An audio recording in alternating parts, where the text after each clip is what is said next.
Hey everybody, it's Master Gallengeist here, bringing you my review for the anime Be the Beginning on Netflix. And this wasn't really a bad anime, but I felt that this anime was trying to do two different things at once, and certain parts of it were more successful than others.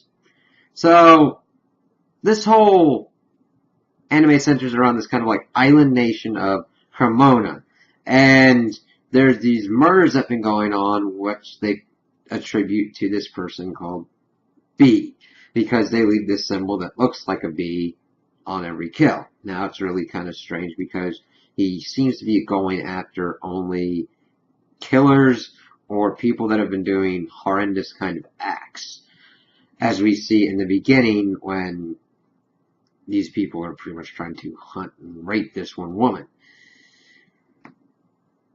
Now that's all fine and good, but it splits itself up between a supernatural portion and a kind of crime portion. And I felt more that the crime portion was better thought out with them trying to investigate these all kinds of going-ons rather than the supernatural elements that were brought into it. It just didn't completely gel. I still enjoyed watching it because there were some pretty cool characters. The animation is great. They do a great job of fusing, of course, 2D and the 3D that's going on. Goes into some great action scenes for the supernatural aspects. But it just didn't jive right with me.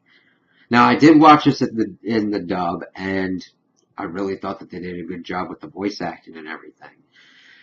All the characters seemed matched pretty well, and nothing kind of really stood out really, like, horrendously. So, as they're investigating, we get introduced to some other characters, like this Koku kid, who we find out is B the Killer. He's got these wings that he can fly, and his arm turns into a sword. That's about the extent that we get of complete explanation.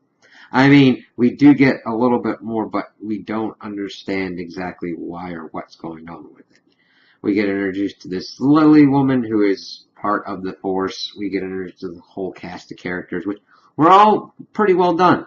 They felt like that they were characters, not that they were complete plot devices. And we get introduced to this investigator dude, Keith Flick, who's like this legend genius kind of dude, and he's investigating these because it could be connected to the murder of his sister. And that's the biggest kind of driving factor. I really wanted it to be focused more on Keith Flick and his investigation more than Koku, because the depth of Koku's thing was, once we get into his story, we find out that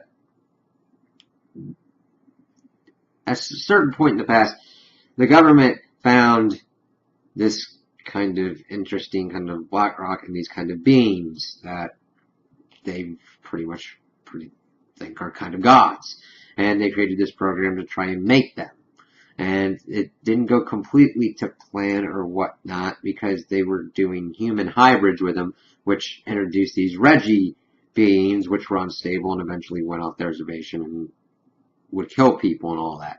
Now, granted, not completely mindlessly, mind you, but they would still go under complete crazy impulses and evidently needed this kind of gold substance to keep them under control.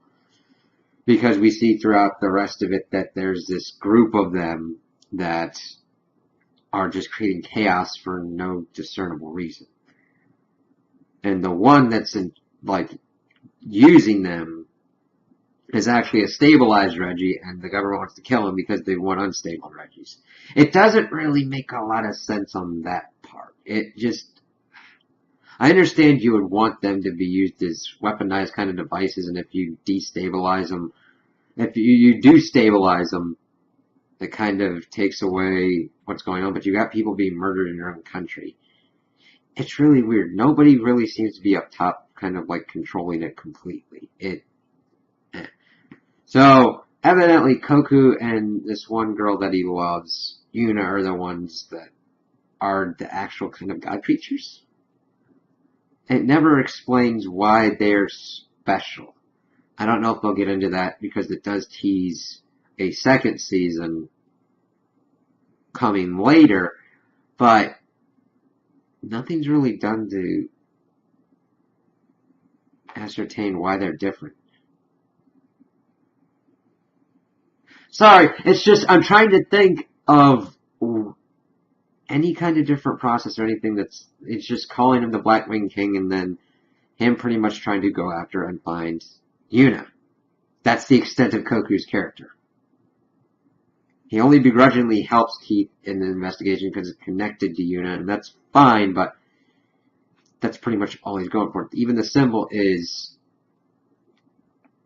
a fusion of his symbol, his number, and her number, and it's not actually a V. It's like, okay. That's really weird.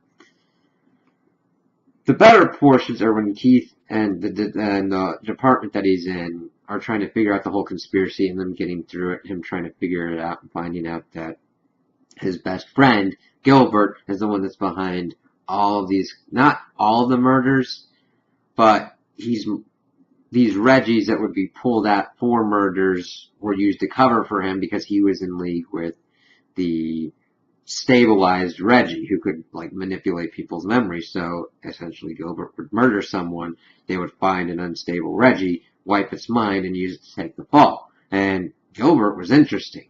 Okay, he just has this need to kill. He's compartmentalized all of these different kind of personalities in himself to keep himself going and killing these people. He even went after Lily because she reminded him of Keith's sister that he had murdered.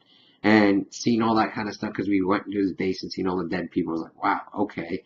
And Keith just getting and maneuvering him and finally getting him into a spot that Gilbert was pretty much getting ready to shoot one of the people coming in, and Keith had to kill him. Now, of course, his compatriots were trying to stop him from that, but it was the only kind of way out. And he doesn't suffer any really big repercussions from it because he was going to harm someone. And he'd been harming people all this time. And it's really cool getting into that kind of depth and everything. And, I mean, Koku, when he's fighting certain people, like, he fought this one person who had, like, a sword leg, and, of course, that was really kind of cool. And then he absorbs that leg, and that's important later on, because when he's fighting the stabilized Reggie, who is his brother, that's how he takes him off, because his brother had taken off the arm, and he's able to save Yuna. That part, the thing is, I wish that they had either done one or the other, or tried better to fuse the elements, because the crime part, and getting through the mysteries, seeing how this organization has panned out and everything, that giving us more backstory into Koku, but not necessarily character development. I mean, you see that people have died to save his life and give him some abilities like the sword arm, but that's about it. It's still just the depth of Koku looking for Yuna. That's about it. And then his journey's end is finding Yuna and surviving.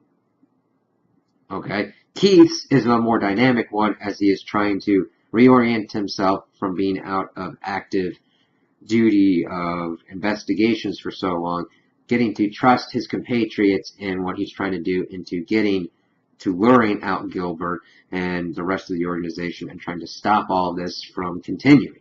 That's the more kind of gripping stuff to me, and I wish had taken more of a precedence, even though it takes up the bulk. So, I definitely recommend watching this anime because it has some cool fight scenes, it's got some cool character developments, and it's really well animated and really well acted. Now, granted, it's not the best, but it's a really good one on Netflix that you can watch until you've got something else. So, those are my opinions on the anime. Tell me what you guys think in the comments below. If you liked it, if you didn't like it, if you agree with me, if you disagree with me. Also, like and subscribe, and I hope you have a good day.